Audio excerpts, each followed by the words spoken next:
তোমায় মনে পড়ে আজকের এই দিনে লাল সবুজের পতাকায় জিয়া তোমায় দেখা যায় লাল সবুজের পতাকায় জিয়া তোমায় দেখা যায়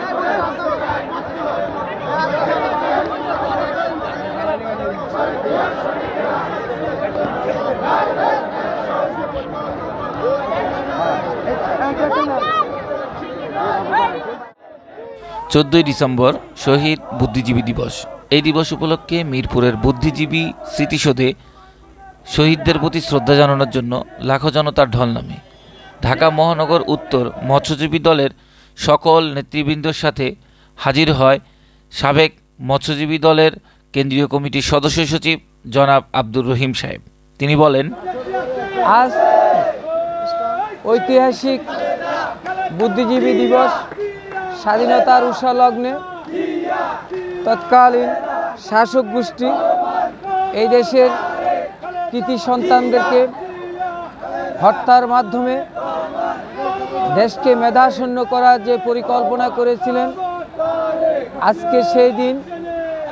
এই দিনে দেশের শ্রেষ্ঠ সন্তানদেরকে, ইউনিভার্সিটির শ্রেষ্ঠ সন্তানদেরকে হত্যার মাধ্যমে তারা যে পরিকল্পনা করেছিল এই দেশকে মেধাশূন্য করার জন্য, এই জাতিকে মেধাশূন্য করার জন্য, সেই পরিকল্পনা তারা কামিয়াব হয়েছে। আমরা এই দিনে দাঁড়িয়ে জাতির শ্রেষ্ঠ সন্তানদেরকে স্মরণ করছি। আপনি নিশ্চয়ই সঠিক কথাই বলেছেন। বিগত 17 বছরে আমরা স্বাধীনতা দিবস, বিজয় দিবস সহ অন্যান্য জাতীয় দিবসগুলি সুচারুভাবে, সুন্দরভাবে, সঠিকভাবে পালন করতে পারিনি। আজকে হাসিনা মুক্ত বাংলাদেশে আমরা বুদ্ধিজীবী দিবস পালন করছি। এইটাই আমাদের জন্য বড় আনন্দের।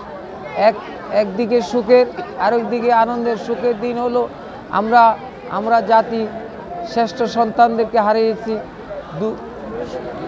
এবং সুখের কথা হলো হাসিনা মুক্ত বাংলাদেশে আমরা অবস্থান করতে পেরেছি। আমরা হাসিনা মুক্ত বাংলাদেশে গণতন্ত্রের জন্য যে সংগ্রাম যেন অনধিকার করতে না হয় সে প্রত্যাশা রাখছি। আজকের মূল অঙ্গীকারে হলো একটি গণতান্ত্রিক সমাজ ব্যবস্থা, যেই নির্বাচিত সরকারের মাধ্যমে যে গণতান্ত্রিক সমাজ ব্যবস্থা প্রতিষ্ঠিত হবে, সেই প্রত্যাশা, সেই আকাঙ্ক্ষা রাখি আমরা আজকে বুদ্ধিজীবী দিবসে।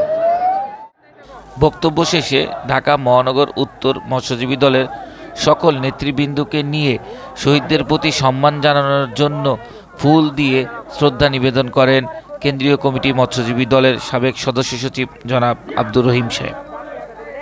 নিবিড় চৌধুরী, ফ্ল্যাশ টিভি।